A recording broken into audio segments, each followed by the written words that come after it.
sebaiknya kita mengulas kembali sebelum masa kekhalifahan itu dimulai. Sebenarnya sebelum masa kekhalifahan itu dimulai, ada suatu peristiwa penting yang menjadikan ataupun latar belakang dijadikannya kekhalifahan setelah wafatnya Kanjeng Nabi Muhammad SAW, yaitu ada suatu peristiwa yang bernama peristiwa Saqifah Bani Saidah.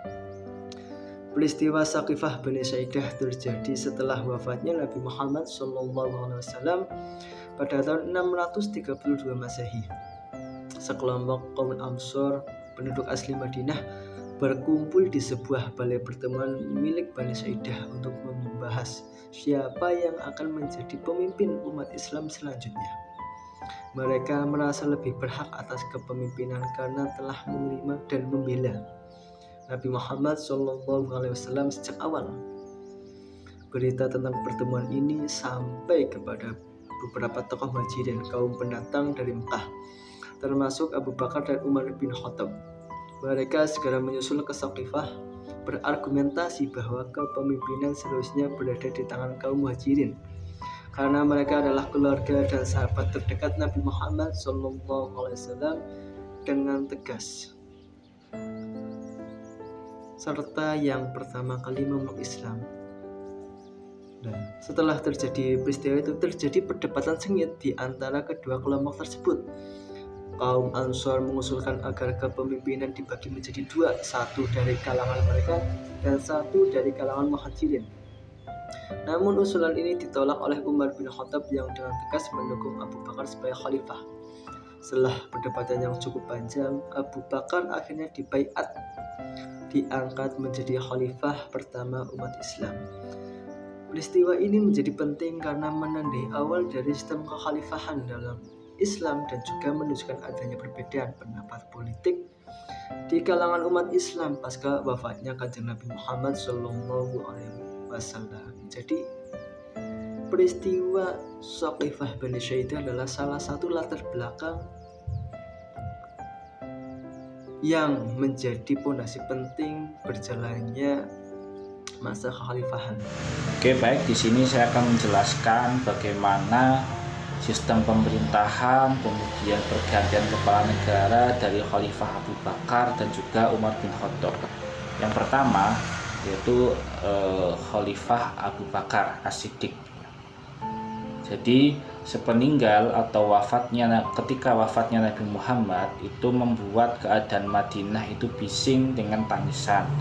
Umatnya pun kemudian bertanya-tanya, siapa yang menjadi pemimpin mereka setelah Nabi wafat. Sementara itu beliau tidak memberikan amanah ataupun pesan tentang siapa di antara sahabat yang akan menggantikannya.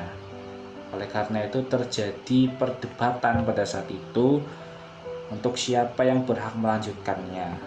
Nah, kemudian setelah kita telusuri, Rasulullah itu pernah mengisyaratkan bahwa manusia yang paling berhak untuk menjadi pemimpin umat setelahnya adalah Abu Bakar As-Siddiq. Nah, pernyataan tersebut itu dikuatkan oleh beberapa dalil yang diriwayatkan oleh beberapa ahli. Di antara dalil tersebut adalah sabda Nabi Muhammad SAW yang artinya, andaikan aku menentukan pilihan dari umatku untuk menjadi khalifah, tentu aku akan memilih Abu Bakar. Dan sabda beliau yang lain yang artinya manusia yang paling kasih sayang terhadap umatnya adalah Abu Bakar. Dalam keterangan lain, Nabi Muhammad SAW juga sudah atau telah berwasiat kepada istrinya, yaitu Siti Aisyah, ketika beliau itu sedang jatuh sakit. Adapun artinya, pergilah kamu ke Abdurrahman bin Abu Bakar, aku akan menuliskan sebuah surat untuknya. Janganlah ada seorang pun yang berselisih adanya setelahku. Kemudian beliau melanjutkan sabdanya, berdoalah, mintalah perlindungan kepada Allah agar orang-orang mukmin tidak berselisih kepada Abu Bakar. Dari beberapa pernyataan hadis tersebut, akhirnya kaum muslimin itu menetapkan diri atau memilih Abu Bakar sebagai khalifah yang pertama, sebagai penerus dari Nabi Muhammad SAW. Kemudian dasar terpilihnya Abu Bakar itu bukan semata-mata karena beliaulah yang paling tua atau beliau yang paling senior, itu enggak. Karena kalau dilihat lebih jauh, Abu Bakar itu dikenal sebagai orang yang pengalamannya sangat banyak, kemudian kebijaksanaannya juga sangat dipertimbangkan di situ. Dan Abu Bakar juga terkenal sebagai orang yang moderat. Dalam hal pemerintahan, karena Abu Bakar itu merupakan penerus langsung dari Nabi Muhammad, tentunya Abu Bakar dihadapkan dengan berbagai masalah pada saat dia menjabat sebagai khalifah. Ada beberapa masalah, contohnya masyarakat Islam pada saat itu mengalami yang namanya pemurtadan massal atau riddah. Kemudian ada orang yang mengaku sebagai nabi, juga ada juga orang-orang muslim tidak mau membayar zakat. Nah, kemudian akhirnya Abu Bakar itu berunding atau bermusyawarah dengan para sahabat. Kemudian diambillah keputusan bahwasanya untuk orang-orang yang menyimpang dari ajaran Islam akan diperangi. Tapi sebelum Abu Bakar mengirim pasukan ke sana, Abu Bakar terlebih dahulu itu mengirim surat kepada kelompok-kelompok yang membangkang tadi. Tetapi tidak ada balasan dari kelompok tersebut. Akhirnya Abu Bakar tetap mengirimkan pasukan untuk menumpasnya. Nah, kemudian dari hasil tersebut Abu Bakar mendapat hasil yang gemilang. Kaum-kaum yang menyimpang tadi sudah dikalahkan, atau artinya Abu Bakar menang.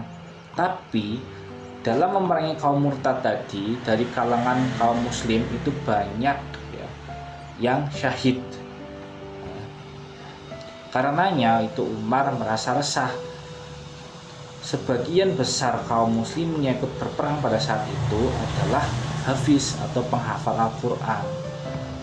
Nah, oleh sebab itu Umar bin Khattab ini kemudian menasehati Abu Bakar untuk membuat suatu kumpulan Al-Quran.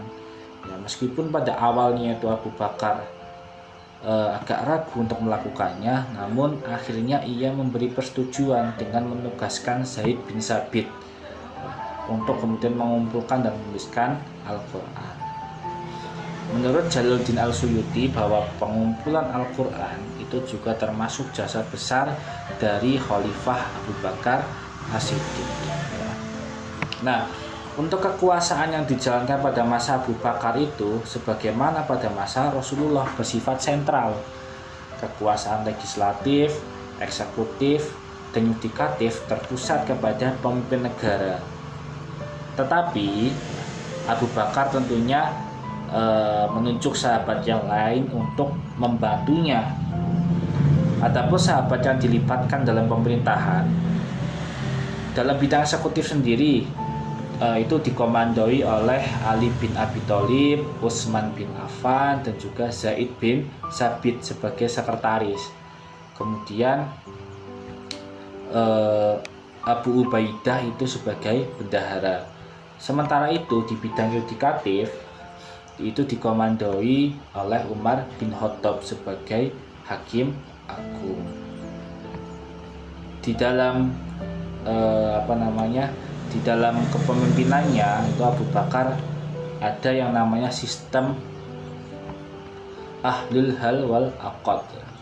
Ya, Ahlul Hal wal Aqd adalah perkumpulan orang-orang yang memiliki kewenangan untuk memutuskan dan menentukan suatu atas nama umat atau lembaga perwakilan yang menampung dan menyalurkan aspirasi ataupun suara masyarakat. Adapun mekanisme ataupun cara untuk pengangkatan Ahlul Hal wal Aqd itu ada beberapa syarat-syaratnya. Ya. Al-Mawardi di sini merumuskan syarat-syarat legal yang harus dimiliki oleh Ahlul Ahli wal Aqd. Ya. Yang pertama yaitu adil dengan segala syarat-syaratnya. Yang kedua berilmu yang membuatnya mampu mengetahui siapa yang berhak menjadi khalifah sesuai dengan kriteria-kriteria yang legal. Yang ketiga, memiliki wawasan dan sikap bijaksana yang membuatnya mampu memilih siapa yang paling tepat dan paling efektif menjadi khalifah, serta paling ahli dalam mengelola semua kepentingan demi kemaslahatan masyarakat. Al-Ghazali menerangkan bahwa salah seorang dari kalangan ahli hal wal aqd yang bayahnya untuk imam dapat dianggap mengikat adalah orang-orang yang berwenang dan memperoleh banyak dukungan dari rakyat. Sedangkan Ibnu Khaldun itu memberikan 4 syarat. Yang pertama, memiliki ilmu pengetahuan, adil, mampu melaksanakan tugas termasuk kearifan, dan juga sehat jasmani dalam arti panca indera dan anggota badan lainnya itu normal. Nah, kemudian tugas dari ahlul wal aqd ya. Yang pertama tugasnya yaitu untuk mengangkat dan memilih khalifah. Yang kedua tugasnya untuk memecat dan memberhentikan khalifah. Dan yang ketiga tugasnya itu untuk membentuk undang-undang. Jadi kalau kita lihat sistem ini sama halnya dengan di Indonesia. Hanya saja di Indonesia itu ada yang namanya DPR, kemudian ada yang namanya MPR. Nah, tugasnya itu hampir sama dengan ini, seperti itu. Untuk selanjutnya atau khalifah yang kedua yaitu Umar bin Khattab. Proses peralihan kekuasaan pada masa Umar bin Khattab itu berbeda dengan pendahulunya yaitu Abu Bakar As-Siddiq. Jika pada masa Abu Bakar As-Siddiq dalam proses penentuan siapa yang menjadi khalifah itu melewati perdebatan yang panjang dan sengit, pada saat pemilihan atau penunjukan Umar bin Khattab itu relatif lebih tenang. Hal ini disebabkan karena Abu Bakar itu secara langsung menunjuk Umar bin Khattab sebagai penggantinya dalam suatu dokumen tertulis setelah melalui konsultasi informal dengan beberapa orang sahabat. Pilihan terhadap Umar bin Khattab ini didasari atas suatu keyakinan bahwa Umarlah seorang figur yang tepat dengan segala kelebihan-kelebihannya dengan pertimbangan kondisi saat itu. Karena kita tahu Umar bin Khattab adalah terkenal dengan orang yang tegas dan juga pemberani. Keyakinan Abu Bakar As-Siddiq terhadap Umar bin Khattab itu cukup beralasan karena setelah Umar bin Khattab menjadi khalifah, ternyata mampu memberikan pengaruh yang besar bagi konstelasi politik Islam pada saat itu, apalagi didukung oleh akhlak yang mulia dan rasa keadilan yang tinggi serta karakter yang keras dan tegas tadi. Cara penunjukan Umar bin Khattab oleh Abu Bakar itu dirasa sebagai cara yang memungkinkan karena pada saat itu politik Islam itu sedang berada pada saat panas-panasnya. Setelah Umar bin Khattab ditunjuk sebagai khalifah, kemudian Umar bin Khattab mulai membahas kebijakan-kebijakan bersama dengan para sahabat. Di masa pemerintahan Umar bin Khattab ini, kondisi politik itu cenderung dalam keadaan stabil. Ia mendapat hasil yang gemilang ketika memperluas wilayah kekuasaan Islam. Wilayahnya itu meliputi semenanjung Arab, Palestina, Suriah, Persia, Mesir, dan Irak. Suriah tunduk pada tahun 636 Masehi. Penaklukan kekuasaan ini juga terjadi di Hammah, Kinisrin, Laskiyah, dan Aleppo. Baishan dan Yerusalem terkepung selama 4 bulan hingga akhirnya mereka menyerahkan diri. Artinya Umar bin Khattab pada saat itu fokus untuk perluasan wilayah Islam. Khalifah Umar juga sangat berkontribusi bagi peradaban Islam.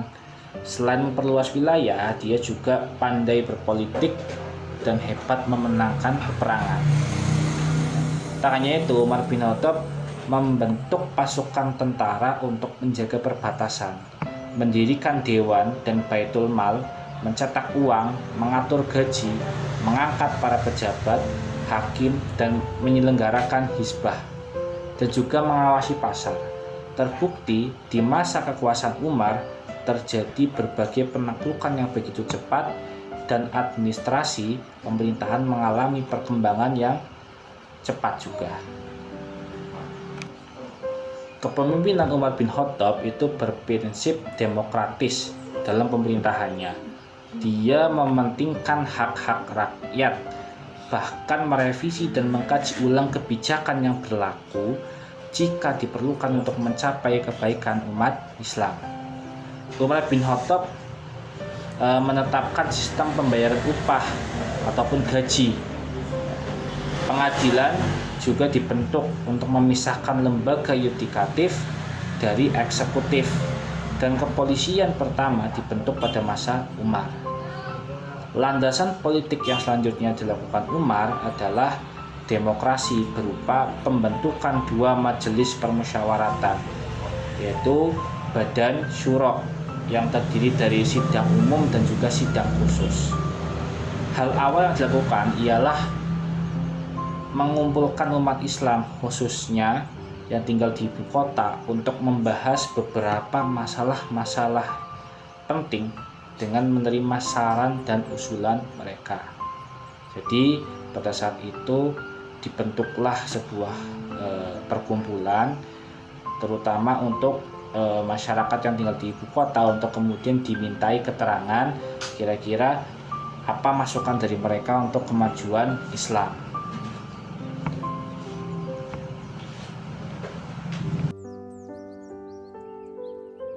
Kemudian memasuki khalifah yang ketiga adalah Khalifah Utsman ibn Affan. Yang akan kita bahas yang pertama adalah sistem politik. Sistem politik pada masa Utsman ibn Affan, yaitu khalifah yang ketiga, sekitar 644 sampai 656 Masehi. Secara umum melanjutkan sistem yang dibangun oleh Umar bin Khattab dibandingkan dengan Umar. Utsman lebih cenderung sentralistik, yaitu beliau memberikan lebih banyak otonomi dan sumber daya kepada gubernur dari kalangan keluarganya, yaitu Bani Umayyah. Kemudian adapun kebijakan yang menjadi peristiwa penting yaitu tentang Al-Quran, yaitu penetapan Mushaf Utsmani. Awalnya dengan mulainya wilayah Islam muncul perbedaan dalam bacaan atau qiraat Al-Quran di berbagai daerah. Hal ini dikhawatirkan dapat menimbulkan perselisihan dan keraguan terhadap keaslian wahyu.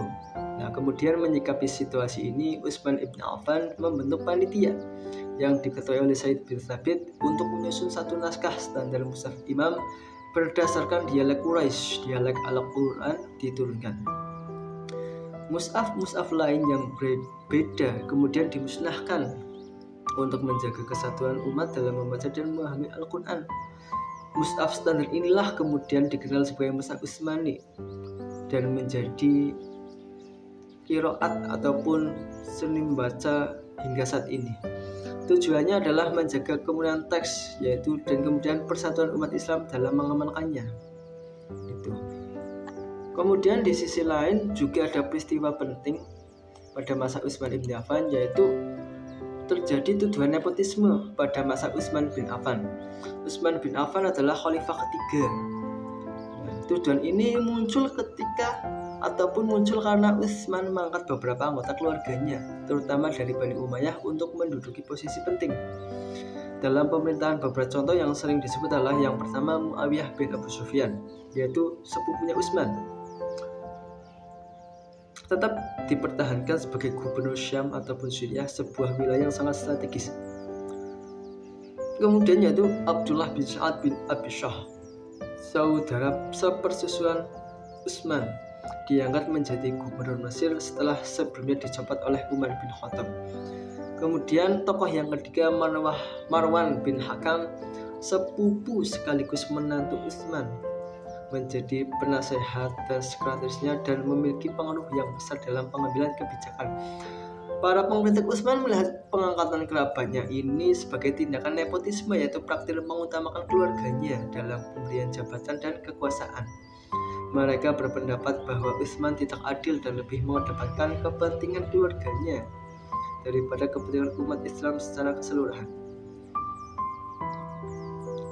Tuduhan nepotisme ini menjadi salah satu faktor utama yang menyebabkan ketidakpuasan dan pemberontakan terhadap Utsman.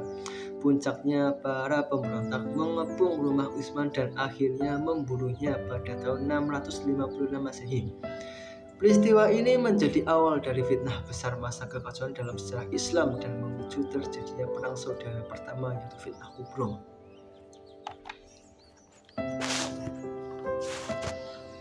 Penting untuk dicatat bahwa ada perbedaan pandangan mengenai tuduhan nepotisme ini. Beberapa sejarawan berpendapat bahwa Utsman mengangkat kerabatnya karena mereka dianggap cakap ataupun profesional dan mampu dalam menjalankan tugas, bukan hanya karena hubungan keluarga. Selain itu, beberapa kebijakan yang dianggap menguntungkan kerabat Utsman sebenarnya telah dirintis pada masa khalifah sebelumnya.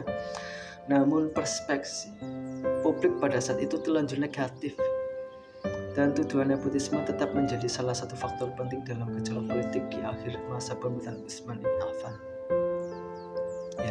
Kemudian masuk ke masa pemerintahan yang keempat, yaitu masa pemerintahan Khalifah Ali ibn Abi Thalib, yaitu sekitar 656 sampai 661 Masehi. Akar politik dan teologi pada masa Ali ibn Abi Thalib. Akar politik utama adalah persoalan legitimasi kekhalifahan Ali.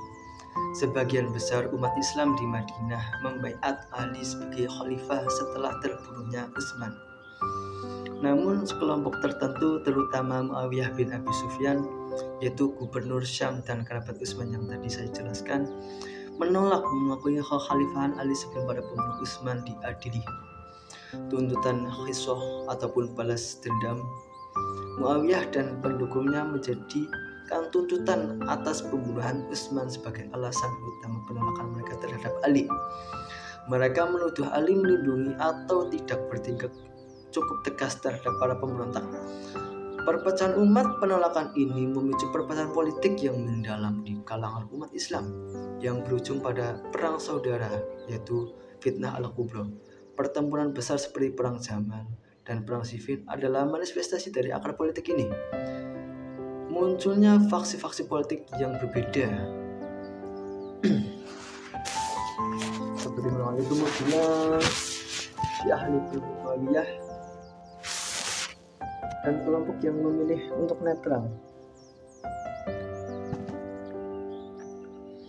Kemudian masa Ali mulai memunculkan perdebatan tentang sifat kepemimpinan dalam Islam. Pendukung Ali mulai mengembangkan gagasan tentang keutamaan Ahlul Bait ataupun keluarga Nabi dan hak mereka yang lebih besar untuk menuntut ataupun memimpin umat.